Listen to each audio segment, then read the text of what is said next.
అంతటా ఉన్నవాడు సాకారమును ధరించి కృష్ణుడిగా వస్తున్నాడు ఫలితాన్ని ఇవ్వడానికి.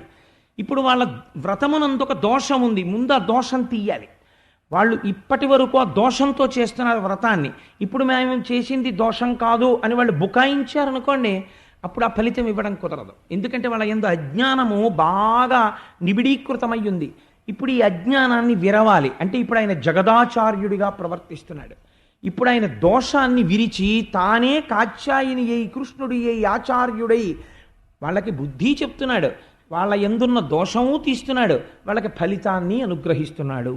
కనుక గోపాలబాలురందరినీ పిలిచి అన్నాడు, మీరందరూ కూడా నిశ్శబ్దంగా చప్పుడు చెయ్యకుండా ఇక్కడి నుంచి వెళ్ళిపోండి అన్నాడు. నిజంగా స్త్రీల యొక్క మానమర్యాదలను పాడు చేసేటటువంటి అవతారం కృష్ణావతారం అయితే ఆయన గోపబాలురందరినీ కూడా పిలిచి, ఇవరే మీ అందరూ కూడా ఇక్కడ నించోండ్రా, వాళ్ళని నేను ఎలా ఏడిపిస్తానో చూద్దురుగాననాలి.